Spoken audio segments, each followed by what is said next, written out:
Well, hey there, all you rockaholics and CGCM Rock Radio faithful. Welcome to another edition of Rock News Weekend Update. My name is Bob Bannister.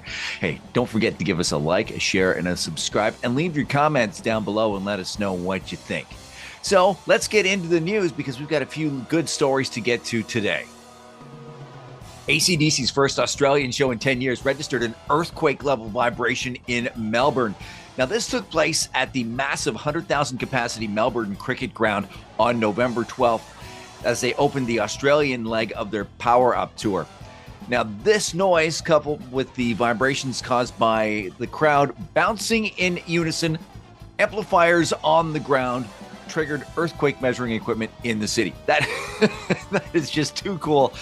If you ask me, it just goes to show you the power of AC/DC. Speaking power of rock, if you are a fan of Audioslave, according to Tom Morello, guess what, guys? There are a couple albums worth of material just waiting to be released from this band fronted by the late, great Chris Cornell. Now, it's not just snippets and studio outtakes and demos and stuff like that. No. According to Tom, this is actual songs, fully developed, ready to go. They just need a little more fleshing out. Can't wait to get my hands on that one. I loved Audioslave. I think they're really great. Now, the big story I have for you today is if you are sick and frickin' tired of paying through the nose for concert tickets, I think the UK has just fired the first shot across the bow of greedy ticket sellers worldwide.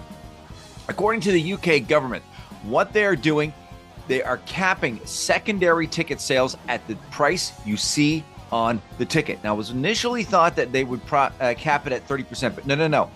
Face value. That's it. So these ticket companies that go around and they're trying to sell you tickets, and you think you're paying, let's say, $150, and you get up to the ticket window or your checkout online, and you see it's upwards of that. They can no longer do that in the UK. If they do that and they're caught, you can report them.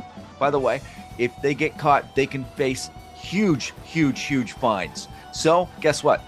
The wall is starting to come down, and these companies are starting to be called out on their asses, as it should be, against their greed and corruption of selling tickets.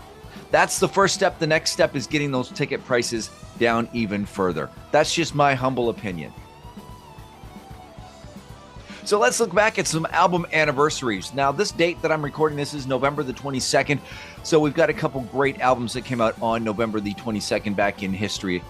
System of a Down came out on this date in 2005. Another great one, Vitalogy by Pearl Jam, came out on this date in 1994.